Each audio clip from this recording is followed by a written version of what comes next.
নমস্কার বন্ধুরা, আমি সহেলি অলৌকিক জোনের আসরে আরও একবার স্বাগত জানাচ্ছি। আজ শান্তনুর ঘটনা নিয়ে আরও একবার হাজির হয়েছি। শান্তনু লিখছেন, স্বামী স্ত্রীর মধ্যে ভুল বোঝাবুঝি কত ভয়ঙ্কর পরিণতি ডেকে আনতে পারে তার জ্বলন্ত উদাহরণ উইলিয়াম শেক্সপিয়ারের ওথেলো নাটক। শুধু নাটকের কাহিনী নয়, বাস্তবেও এমন ঘটনা ভুরি ভুরি আছে। ওথেলোর গল্পে ওথেলো তার স্ত্রী ডেসডিমোনাকে হত্যা করেছিলেন, আর আজকে আমার সত্য ঘটনায় স্ত্রী নিজেই করেছিল আত্মহত্যা।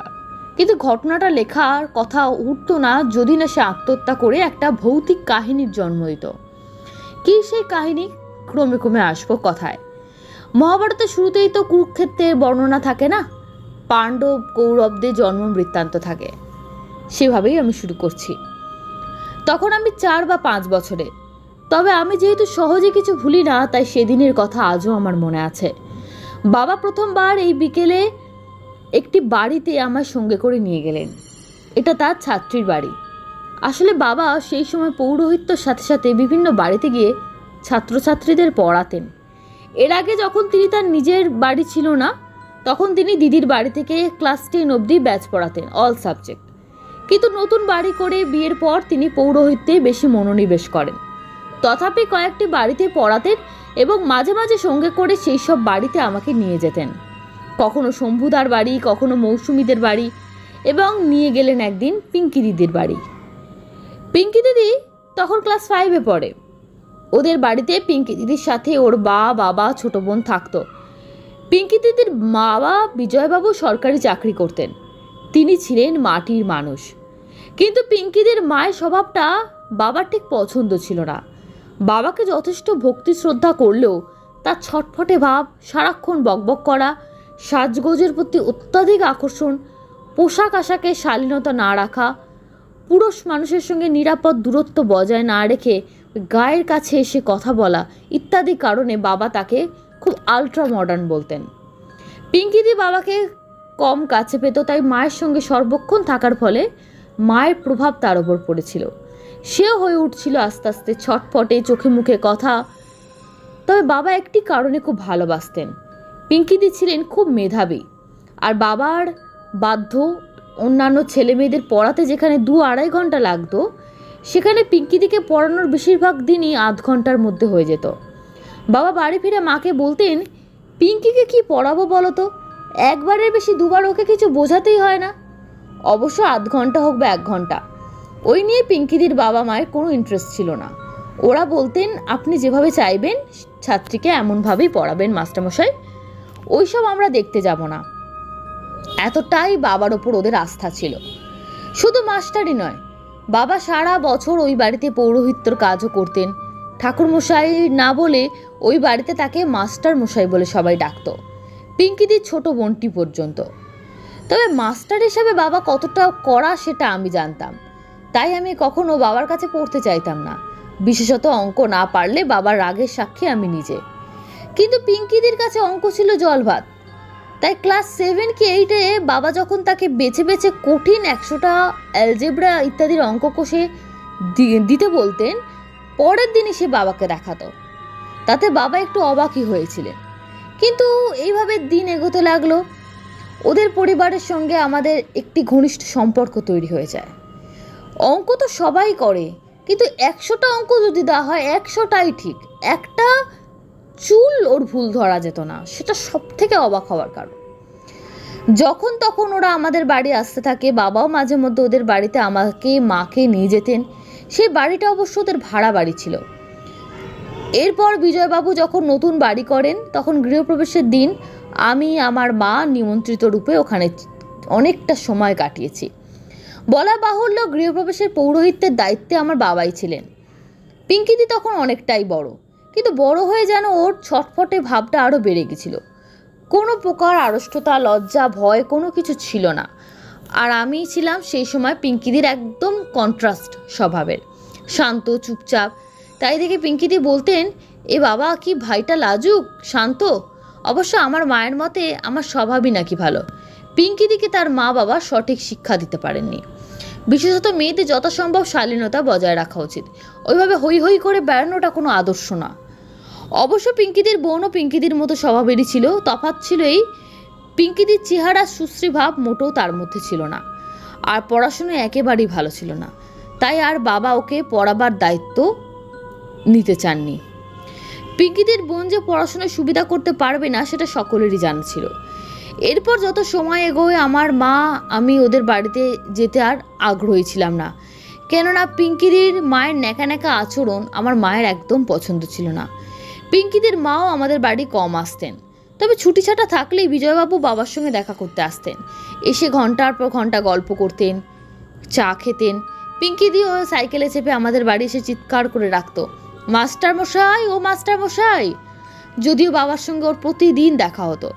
তবে পিঙ্কিদি যখন খুব ভালো রেজাল্ট করে মাধ্যমিক পাশ করে সায়েন্সে 11-এ ভর্তি হয়, বাবা ওকে পড়াতেন না বটে, কিন্তু ও বাড়ির ঘনিষ্ঠ হিসাবে প্রায় প্রতিদিনই ওর যাতায়াত ছিল।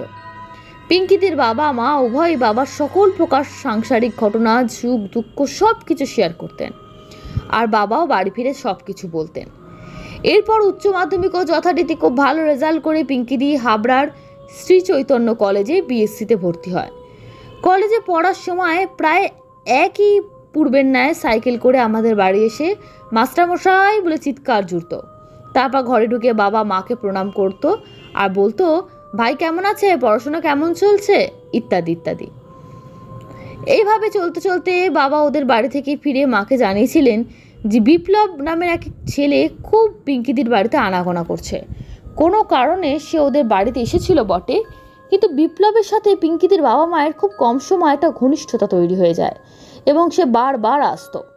ওদের ঘনিষ্ঠ হিসাবে বাবা যেহেতু সময় পেলেই ওদের বাড়ি যেতেন, সুতরাং তার জানতে বাকি থাকে না যে পিঙ্কিদির বাবার অনুপস্থিতিতে পিঙ্কিদির মা, বোন ও স্বয়ং পিঙ্কিদি বিপ্লবের সাথে হাসি মজা গল্প করে সময় কাটাচ্ছে। আর বিপ্লবের ওই বাড়িতে যাতায়াতে বিজয়বাবুর কোনো আপত্তি নেই। অবশ্য বাবা জানতেন বিজয়বাবু রোজগার করলেও পিঙ্কিদির মাই হলেন সংসারের সর্বেসর্বা। সেক্ষেত্রে বিজয়বাবুর মতামতের তেমন কোনো দাম নেই তার কাছে, সুতরাং তার আপত্তি থাকলেও তা দেখে কি। এভাবে চলতে চলতে একদিন বাবার সঙ্গে বিপ্লবদার আলাপ হয়ে যায়। বাবা দেখলেন বিপ্লবদা পিঙ্কিদের থেকে বয়সে খানিকটা বড় বটে, কিন্তু ওর ছিপছিপে চেহারার কারণে ওকে দেখতে বেশ কম বয়সী লাগে। তাছাড়া হাসি খুশি একটা প্রাণচঞ্চল ছেলে। বিপ্লবদাও যখন জানতে পেরেছিল যে বাবা ওদের দীর্ঘদিনের ঘনিষ্ঠ কুলপুরোহিত তথা পিঙ্কিদের মাস্টার মশাই, তখন সেও বাবাকে সম্মান করতে আরম্ভ করে। এরপর যখনই দেখা হয় যে বিপ্লবদাও ওদের মতো মাস্টারমশাই বলেই বাবাকে সম্বোধন করতেন। এরপর বাবা যখনই পিঙ্কিদের বাড়িতে গিয়েছেন বেশিরভাগ দিনই বিপ্লবদাকে পেয়েছেন, আর এও বুঝেছেন যে বিপ্লবদা এখন ওই বাড়ির অবিচ্ছেদ্য অঙ্গ। শুধু তাই নয়, পিঙ্কিদির সাথে বিপ্লবদার সম্পর্কটাও নজরে পড়ার মতো। দুজনের ঘনিষ্ঠতার যেটুকু সীমারেখা ছিল সেটুকু পেরিয়ে গেছে। পিঙ্কিদিও বিপ্লবদার বলার পরিবর্তে শুধু বিপ্লব বলে ডাকতে আরম্ভ করেছে। এভাবেই ওদের চলছিল। আমাদের বাড়িতেও পিঙ্কিদি আর একা আসতো না, আসলে বিপ্লবদাকে সঙ্গে নিয়ে আসতো। আমার বেশ মনে আছে, তখন আমি সবে মাধ্যমিক দিয়েছি, রেজাল্ট বেরোয়নি। রাতে খাওয়া দাওয়া করে আমি শোবার আয়োজন করছি। রাত তখন 10:30 হবে, এরকমই হবে। হঠাৎ বাইরে ডাক শোনা গেল, মাস্টার মশাই। বাবা বাইরে এসে দেখেন পিঙ্কিদি ও বিপ্লবদার যুগল মূর্তি। ওরা বলল, ভাবলাম একটু ঘুরতে বেরোই, তাই ঠিক করলাম আগে মাস্টারমশাইয়ের বাড়িতেই যাই। এরপর ওরা ঘরে ঢুকে অনেকক্ষণ বাবা মায়ের সঙ্গে গল্প গুজব করে তারপর বিদায় নিয়েছিল। ক্রমে পিঙ্কিদি ও বিপ্লবদা যেন একে অপরের অবিচ্ছেদ্য অঙ্গ হয়ে দাঁড়ায়। পিঙ্কিদিও কলেজ পাশ করে আর পড়াশুনো না করে সারাক্ষণ বিপ্লবদাকে নিয়ে মেতে থাকে এবং ওদের মেলামেশা পাড়ার লোকেরও দৃষ্টি এড়ায় না। কিন্তু কে কি ভাবলো বলল তাতে পিঙ্কিদির কিছুই আসতো না। সে ছিল বেপরোয়া স্বভাবের। তাই পড়াশুনো, কেরিয়ার এসব নিয়ে না ভেবে দিন রাত বিপ্লবদার সাথে ঘোরাঘুরি ফুর্তি করেই দিন কাটাতো। আসলে পিঙ্কিদি ছিল স্বাধীন চেতা, গতানুগতিক চিন্তাধারার বিরোধী মনোভাবের। সমাজের কোনো কিছুর দ্বারা সে প্রভাবিত ছিল না, আর বাড়িতে তাকে বাধা দেয় এমন কারোর সাধ্য ছিল না। আমাদের বাড়িতে এসে আমার বাবা মায়ের সামনেই বিপ্লবদার সাথে এমনভাবে মিশত যা আমার মায়ের খুব দৃষ্টিকটু লাগতো। ওদের পাড়ার লোকেরা ওদের এই মাত্রা ছাড়া মেলামেশায় কানা ঘুষো করা আরম্ভ করে দিল, যা পিঙ্কিদির কানে পৌঁছে তাকে খেপিয়ে তোলে। পিঙ্কিদি বলে, আমি কার সাথে সম্পর্ক রাখবো না রাখবো তার কৈফিয়ত কি বাইরের লোককে আমি দেব? আমি বিপ্লবকে বিয়ে করব, এবং এখনই। পিঙ্কিদির মায়ের ব্যাপারে আপত্তি ছিল না, কেননা যদি বিপ্লব তেমন কিছু করে না, কিন্তু মেয়ের খুশি তার খুশি। আর বিজয়বাবুর অর্থ সম্পদের তো অভাব নেই, তাদের অবর্তমানে 2 মেয়েই তার সব কিছু পাবে। এ বিয়েতে বিপ্লবদার পরিবারে আপত্তি থাকতে পারে, কেননা বিপ্লবদা বলেছিল যে বিপ্লবদা নাকি বিয়ের পর ঘর জামাই হিসাবে থাকবে, বাড়ির সাথে বিশেষ যোগাযোগ রাখবে না। এতে অবশ্য পিঙ্কিদির পরিবারের সবাই বেশ খুশি হয়েছিল, কেননা বিয়ের পর বাবা মায়ের সাথে মেয়েদের বিচ্ছেদ হবে না, এবং যেহেতু ছেলে নেই, বিপ্লবদাও এই পরিবারে ছেলের মতন থেকে ভূমিকা পালন করবে। এ তো মেঘনা চাইতেই জল। এরপর একদিন আমার বাবার ডাক পড়ে বিয়ের দিনক্ষণ দেখে দেওয়ার জন্য। যথারীতি একদিন বিয়েও হয়ে যায়। বলা বাহুল্য আমরা সবাই নিমন্ত্রিত ছিলাম, এবং বিবাহ কার্য আমার বাবার দ্বারাই সম্পন্ন হয়েছিল। তবে তাড়াহুড়ো করে বিয়েটা হবার জন্য ধনী হওয়া সত্ত্বেও বিজয়বাবু বিয়েতে তেমন জাঁকজমক করতে পারেননি। এই ক্ষেতটা তার ছোট মেয়ের বিয়েতে পুষিয়ে দেবেন, এই আকাঙ্ক্ষাটা হয়তো তার ছিল। যাই হোক, বিয়ের পর ওরা দুজনে ঘন ঘন আমাদের বাড়িতে আসতো, এবং তার কোনো কালাকাল ছিল না। তবে ওদের কপাল ভালো যে যখনই আসতো বেশিরভাগ সময় বাবা বাড়িতে থাকতেন। এটা আশ্চর্য, কেননা বাবা বাড়িতে কমই পাওয়া যেত বাবাকে, আর ফোন করে কখনো ওরা আসেননি। যেমন একদিন ভর দুপুরে আমাদের খাবার সময় এসে হাজির, সেটা অবশ্য উচ্চ মাধ্যমিকে এই অঞ্চলে আমি আর্টস গ্রুপে ফার্স্ট হওয়ার জন্য আমাকে অভিনন্দন জানাতে এসেছিল। শুধু তাই না, 5-6টা হাই স্কুল আছে, তার আর্টস সায়েন্স কমার্স মিলে যত স্টুডেন্ট, তাদের মধ্যে বাংলাতেও আমি ফার্স্ট হয়েছিলাম। পিঙ্কিদি নিজে একটা সময় পড়াশোনা ভালোবাসতো বলে তখন দেখেছিলাম খুশির কারণে তার উচ্ছ্বসিত ব্যবহার। আর পিঙ্কিদি যাতে খুশি, বিপ্লবদাও তাতে খুশি হতো। তার নিজের কোনো চাহিদা ছিল না। আমিও আড়াল থেকে দেখতাম যে ওদের সম্পর্কটা যেন অনেকটা ছোটবেলার ভাই বোনের মতো। সর্বক্ষণ এদিক ওদিক ছোটাছুটি, হাসি তামাশা চলছে, রাগারাগি হচ্ছে, পরক্ষণে ভাব হচ্ছে। আমার অবশ্য এসব হালকাভাবে দেখলেও মা আড়ালে ওদের নিন্দেই করতো। সদ্য বিবাহিতা মেয়ের কী রকম স্বামীর সাথে ব্যবহার তারই মাস্টারমশাইয়ের সামনে। আর বিপ্লবী বা এসব প্রশ্রয় দেয় কী করে? অবশ্যইভাবে ওদের দিন কাটছিল, অবাক হওয়ার মতো কোনো ঘটনা ঘটেনি। এরপর বেশ কিছুকাল পর বাবা ওদের বাড়িতে গিয়ে ওখানকার যা পরিবেশ দেখলেন তাতে অবাক না বিষণ্ণও হলেন। তিনি শুনলেন বিপ্লবদা পিঙ্কিদির সম্পর্কটা ভালো যাচ্ছে না, প্রায় কথা কাটাকাটি চলছে। বিশেষত পিঙ্কিদি বিপ্লবদার প্রতি যথেষ্ট অসন্তুষ্ট। বাবা ভাবলেন সে তো সম্পর্কে হতেই পারে, আবার ঠিক হয়ে যাবে। কিন্তু পিঙ্কিদির মা বাবাকে জানান ব্যাপারটা অত সহজ নয় মাস্টারমশাই, যা ভাবছেন তা নয়। ওদের দুজনের মধ্যে যে প্রকার প্রেম, ভালোবাসা, মিষ্টি মধুর সম্পর্ক দেখেছেন, তাতে যখনও অশান্তি হতে পারে তা বিশ্বাস করাই কঠিন। বিজয়বাবুরা জানান আসলে এই সমস্যা তৈরি হয়েছে পিঙ্কিদির ছোট বোনকে নিয়ে। বিপ্লবদা যেমন তার স্বভাবসুলভ ভঙ্গিতে সকলের সাথে মেলামেশা করে, তেমনভাবেই তাদের ছোট মেয়ের সঙ্গেও মেলামেশা করে। যেমন সে পিঙ্কিদির সাথে বিয়ের আগে মেলামেশা করত, আর ঘর জামাই হওয়ার পর পিঙ্কিদির বোন ও বিপ্লবদাকে যথেষ্ট কাছে পায়। কিন্তু এখানেই পিঙ্কিদির আপত্তি। ঘর জামাই হও আর যাই হও, বাবা মার সাথে যত খুশি মেশো, কিন্তু বোনের সাথে অত মেলামেশা কেন?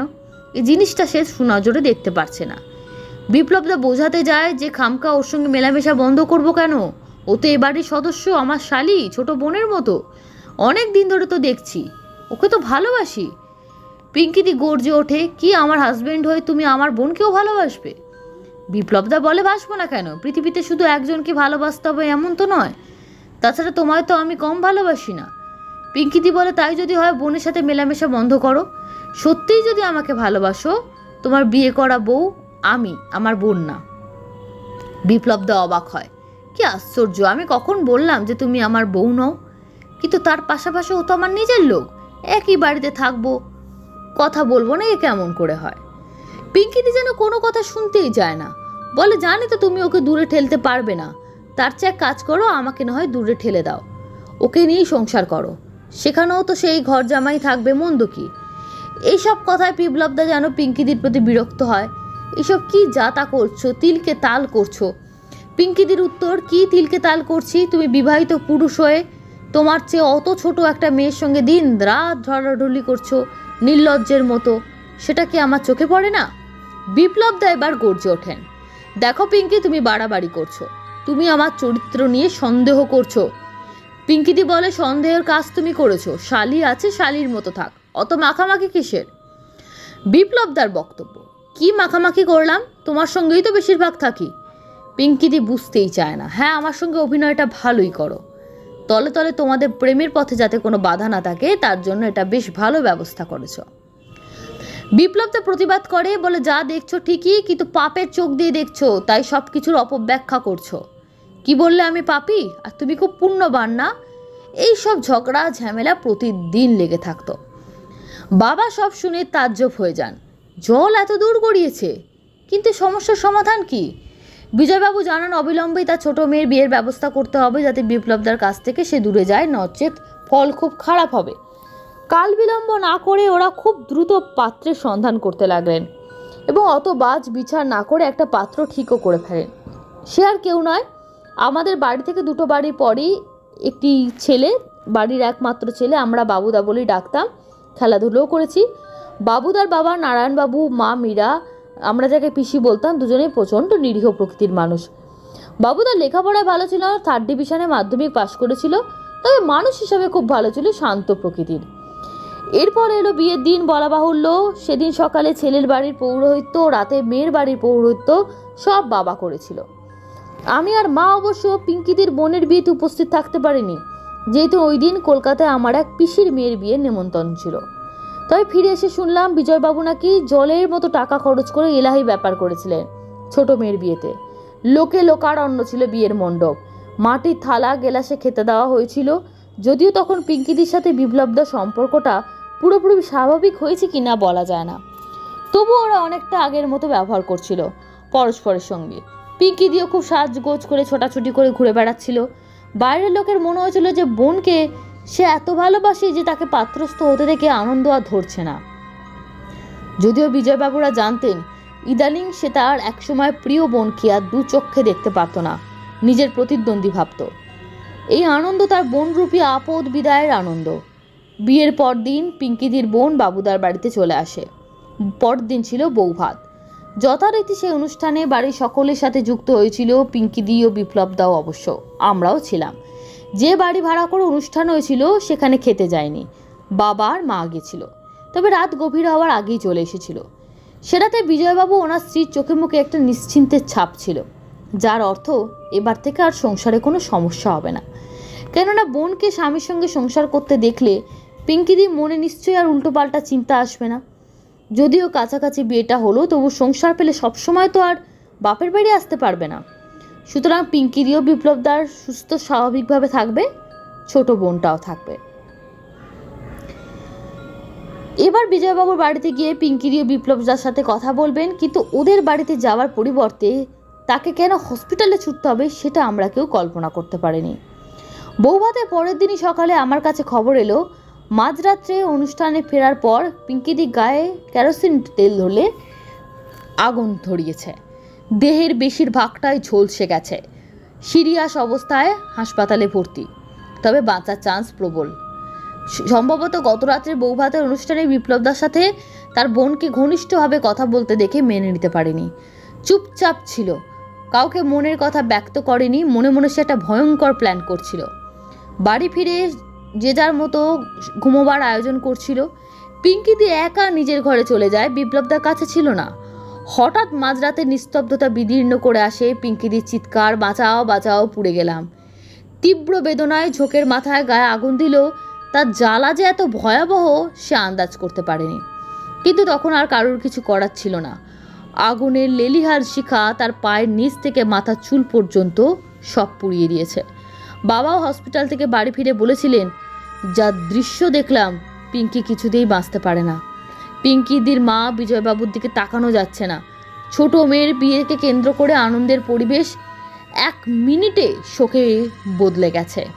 এরকম পরিস্থিতি না ধারণার বাইরে। এর 2-1 দিন পরেই আমাদের কাছে পিঙ্কিদির মৃত্যু সংবাদ আসে। আমার বাবা বলেছিলেন, পিঙ্কি মারা যাওয়ায় মনে হলো আমার নিজের মেয়েটাই যেন মারা গেল। কতখানি যে ভালোবাসতেন এখান থেকেই বোঝা যায়। বাবা একসময় মাকে বললেন, দেখো আমাকে তো ওই বাড়িতে একবার যেতেই হবে, ওদের এই বিপদে ওদের পাশে থাকতে হবে, কিন্তু কিভাবে যে ওদের সামনে দাঁড়াবো আমি বুঝতে পারছি না। আমার বাবা বাইরে কঠিন হলেও অন্তরে ছিলেন নরম মনের। অনেক কষ্ট করে জোর করে ওদের বাড়ি গিয়েছিলেন। আর বাবাকে দেখেই পিঙ্কিদির মা আর্তচিৎকার করে বলেছিলেন, মাস্টারমশাই আমার মেয়েটা চলে গেল। বাবা দেখলেন বিজয়বাবু যেন অনুভূতিশূন্য জড় পদার্থ। বিপ্লবদা বাবার কাছে আফসোস করছিলেন, পিঙ্কি একবার ওর মনের কথা আমায় জানাতে পারত, কিছু না জানিয়ে নিজে এত বড় সিদ্ধান্ত নিল। অবশ্য বিপ্লবদাকে পুলিশ জিজ্ঞাসাবাদ করতে গেছিল, বিপ্লবদা তাদের বুঝিয়েছেন তার জামাইয়ের কোনো দোষ নেই। বিজয়বাবু আলোচনা করেছেন পুলিশের সঙ্গে, সব দোষ তার মেয়ের। যাই হোক, সমস্ত শ্রাদ্ধ শান্তি প্রসঙ্গে উঠলে বাবা বলেন, আমি কি করে পিঙ্কির শ্রাদ্ধ করব বৌদি? ছোট থেকে পড়িয়েছি, ওর বিয়ে দিয়েছি, তার আমি শ্রাদ্ধ করব? পিঙ্কিদির মা বলেছিলেন, অবশ্যই পারবেন, মা হয়ে যদি এত কঠিন হতে পারি আপনিও পারবেন মাস্টারমশাই। এই তো পিঙ্কি আমার কাছে এসেছিল ন্যাকা কান্না কাঁদতে, আমি দূর করে তাড়িয়ে দিয়েছি। এ কথায় বাবা অবাক হয়ে বললেন, পিঙ্কি এসেছিল মানে? কখন? বিজয়বাবুরা জানান, মৃত্যুর বেশ কয়েক ঘন্টা পরে পিঙ্কিদির মা তখন ঘরে একা ছিলেন। হঠাৎ দেখলেন যে সামনের জানলাতে পিঙ্কিদি দাঁড়িয়ে আছে, চেহারায় কোনো বিকৃতি নেই, আগের মতো যেন বেঁচেই আছে। মা মেয়ে চোখাচোখি হতেই পিঙ্কিদি বলল, মা আমি এসে গেছি। মা চমকেও ওঠেননি, অবাকও হননি। তার অন্তরের সবচেয়ে প্রিয় মেয়েকে হারানোর প্রচণ্ড বেদনা ক্রোধের আকারে মেয়ের ওপর আছড়ে পড়েছিল। উত্তেজিত স্বরে বলেছিলেন, কেন এসছিস এখানে বজ্জাত মেয়ে?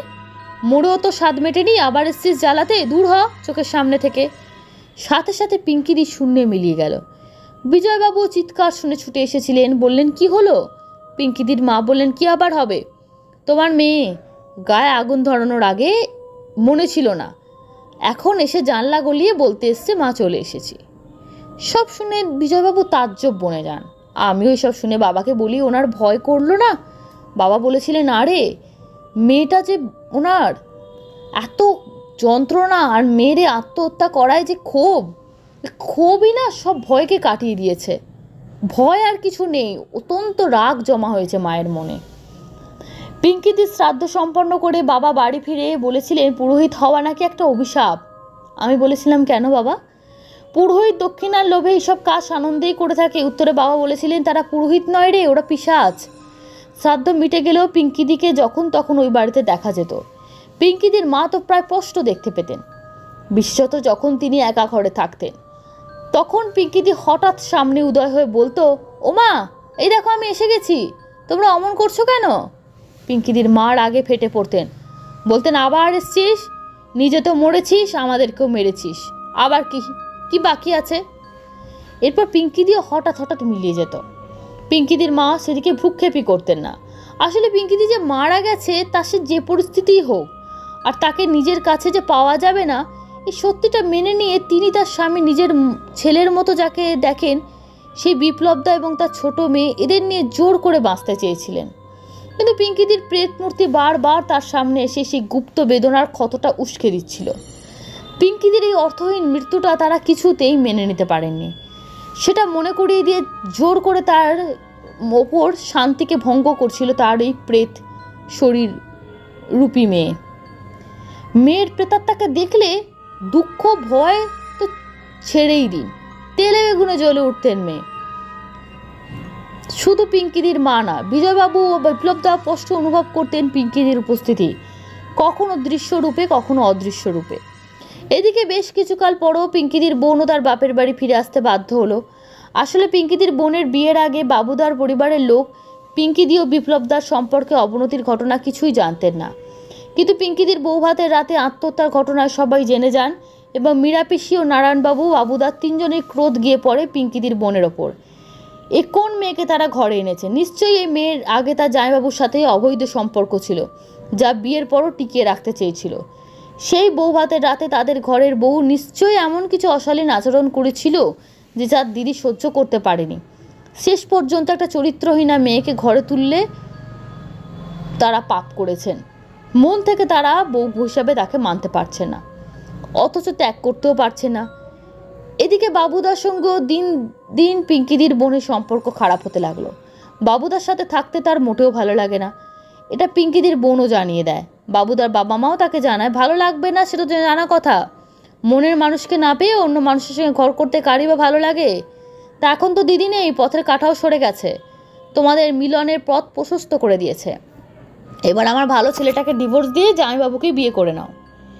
বিজয়বাবু চেষ্টা করেছিলেন বটে, কিন্তু মীরাপিসি নারায়ণবাবু তাদের সিদ্ধান্তে অনড়। তারা এমন মেয়েকে ঘরে রাখবেন না, ছেলের আবার বিয়ে দেবেন।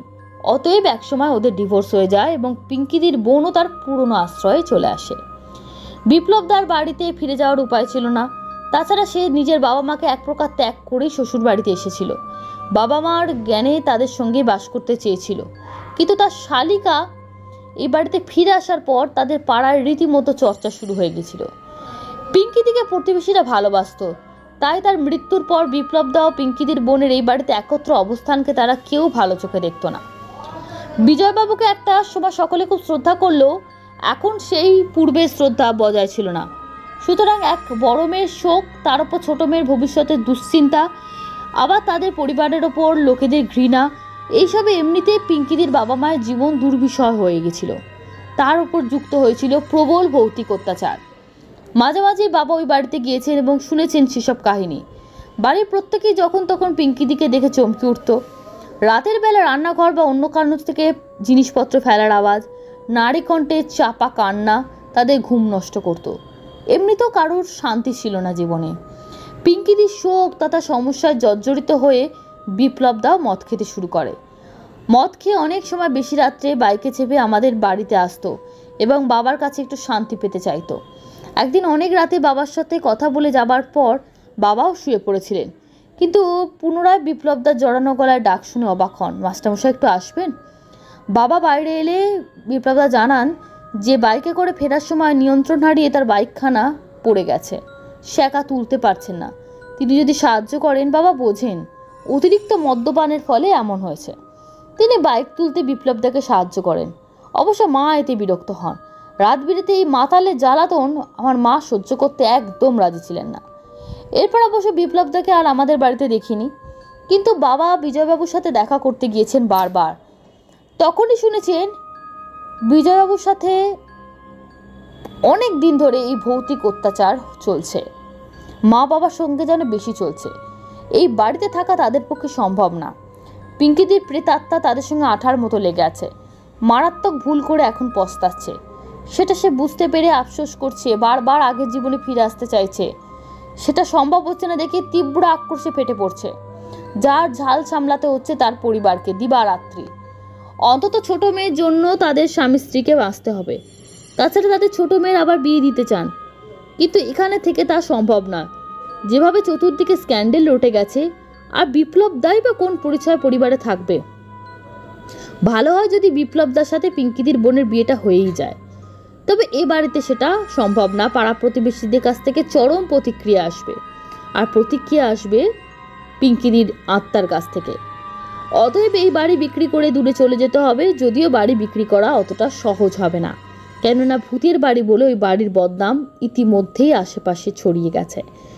সময় লাগবে, একইভাবে সহজ হবে না বিপ্লবদাকে তার শালিকাকে বিয়ে করাতে রাজি করানো, কেননা বিপ্লবদা এই মুহূর্তে বিয়ের জন্য একেবারেই প্রস্তুত না। সুতরাং সময় লাগবে সেখানেও। এইভাবে চলতে চলতে একদিন বাড়ি বিক্রি করে ওরা সবাই সম্ভবত মধ্যমগ্রামে চলে যান। বাবা এরপর একদিন মাত্র ওদের সেই নতুন বাড়িতে গেছিলেন। বলা বাহুল্য সেই বাড়িতে পিঙ্কিদির ভূত তাদের আর তাড়া করেনি। এর কিছুদিন পর বাবার কাছে খবর আসে পিঙ্কিদির মা হার্ট অ্যাটাকে মারা গেছেন। মেয়ের শোক এবং ভেতরে তাকে শেষ করে দিয়েছিল। তারপরে একের পর এক ঘটনা আর তিনি নিতে পারেননি। এরপর অবশ্য ওদের আর কোনো খবর আমরা পাইনি। এরপর মীরা পিসিরাও তাদের বাড়ি বিক্রি করে অনেক দূরে চলে যান। একমাত্র ছেলে ধুমধাম করে বিয়ে দেন। আমাদের পাড়ায় বসবাস করা তাদের পক্ষেও অস্বস্তিকর হয়ে গেছিল। নতুন করে ছেলের বিয়ে দেওয়ারও সুবিধা হচ্ছিল না। কিছুদিন পর বাবা জানতে পারেন যে মীরা পিসিও নাকি হার্ট অ্যাটাকে মারা গেছেন। এরপর কোনো এক সময় বিপ্লবদার সাথে পিঙ্কিদির বোনের বিয়ে হয়েছিল, এটা আমরা আন্দাজ করা অমূলক হবে না। কিন্তু মীরা পিসির ছেলে বাবুদার বিয়ে হয়েছিল কিনা সেটা আন্দাজ করা মুশকিল। অবশ্য আরও মুশকিল এটা আন্দাজ করা যে পিঙ্কিদির আত্মার কি গতি হয়েছিল। তবে পিঙ্কিদির আত্মার শান্তি পাক এই কামনা করে লেখাটি শেষ করলাম।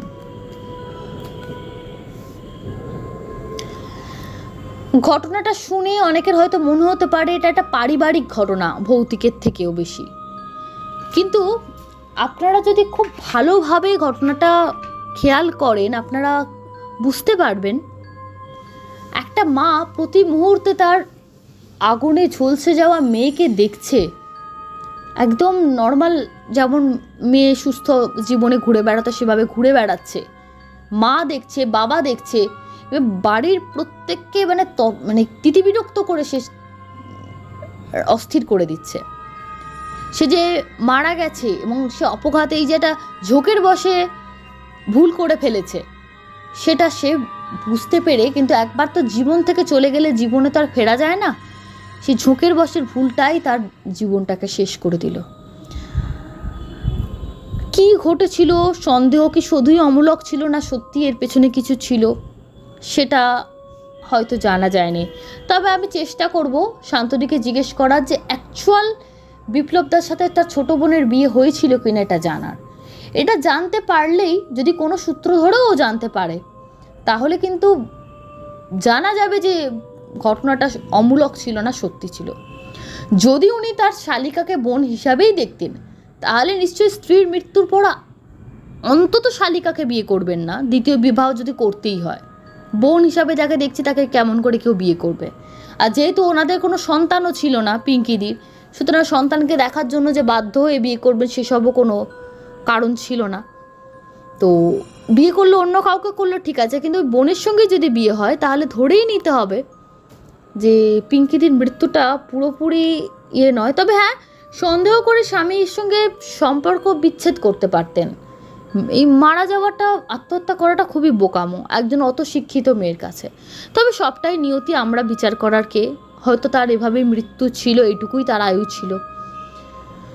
আবার কেউ কেউ বলে আত্মহত্যা নাকি মানুষ নিজের ইচ্ছায় করে, কেউ কেউ বলে নাকি নিজে চাইলেই মৃত্যু বরণ করা যায় না। দু রকমের কথাই শুনেছি, জানি না কোনটা সত্যি কোনটা মিথ্যে। উত্তর তোমরা দিতে পারো যদি তোমাদের কিছু জানা থাকে। আজকে কমেন্ট বক্স রাখছি না বন্ধুরা, অনেক বড় এপিসোড হয়ে গেছে। আবার ফিরে আসবো আগামী পর্বে। ভালো থেকো তোমরা, শুভরাত্রি।